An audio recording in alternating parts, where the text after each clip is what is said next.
Chapter 64-28. Commander Yin sighed and waved his hand. No need. His parents are old and can't stand such a big blow. What's more, there will be a major blood transfusion soon. Everyone will be separated from their families. After the separation, there will be no news. It is better to hide it for a few days.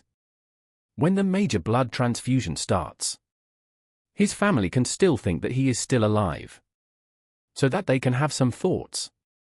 When everyone heard this, they all fell silent. Many people even had tears in their eyes. However, with the previous experience of Shitang, no one dared to speak nonsense or rudely. Commander Yin saw that everyone was in low spirits, so he hurriedly said, "Okay, 2 people go and bury Shitang. And the rest of you hurry up and unload the goods. Let's do a big blood transfusion, at least everyone and their families can still live. Think about it, life is only a short 30,000 days. So if you can't see it, then you can't see it." When everyone heard this, although they were extremely depressed in their hearts, they didn't dare to delay any longer. 2 people volunteered to carry Shitang's body away from the platform.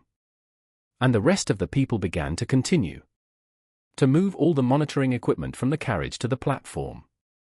Charlie in the carriage did not expect that the female monk would be so cruel. The cavalry guard just called her a BA5 tard, and she took his life.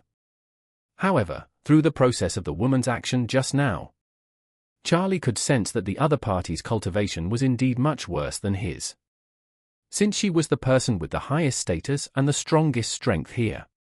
The situation was completely under his control. As for the big blood exchange they were discussing just now, Charlie also heard a general clue from the dead man's complaint. It seems that the warriors' den separated these cavalry guards from their families, in order to tie them up tightly and completely cut off their thoughts of betrayal. Using family members as a threat is indeed too cruel. Once the big blood exchange is completed, if she comes to such a place again, she will definitely be attacked by all the cavalry guards. Even if she tells them that she can help them detoxify and let them no longer be controlled by the warrior's den, what can they do? Leave their families? Victoria's move was really cruel. It was not enough to control these cavalry guards, but she also threatened them with their families and implemented the collective responsibility system. She had already lost all her humanity. Charlie's spiritual consciousness had been quietly staring at the deputy officer Song until she left the refinery and came to the office building outside the refinery. Commander Yin prepared an office for her here. All the list information of the cavalry guards and the family registration booklet were handed over to her. At present, she is drawing up the list and batches of personnel for the major blood transfusion. Charlie could feel that when Deputy Officer Song just left, he was still staring at the cavalry guards on the platform with his spiritual energy. But now he had completely withdrawn his spiritual energy, and no longer asked about what was going on there. So, he also had his own plan. While no one was paying attention to his carriage, he quietly used his spiritual energy to lay a psychological hint for Commander Yin, and then stepped out of the carriage and went directly to him. Charlie suddenly came out of the carriage without any cover or psychological hint to others, which made several cavalry guards pay attention to his presence. They were a little surprised for a while, not knowing where this strange face came from. But they soon realized that this person might be an outsider who sneaked in with the train. So they subconsciously moved towards Charlie. Charlie had already come in front of Commander Yin at this time. He clasped his hands and said loudly, "Commander, I am back to report to you." Several people who noticed Charlie were about to come over to control him, and suddenly saw him reporting to Commander Yin. And they were even more surprised for a while. Duke Mining has nearly 1,000 cavalry guards, including family members. There are as many as 3,000 or 4,000 people.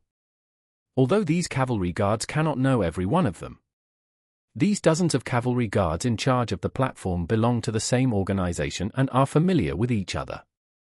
They have indeed never seen Charlie's face. However, when he reported to Commander Yin, he sounded like a comrade in arms. So don't know if he is a brother from another organization.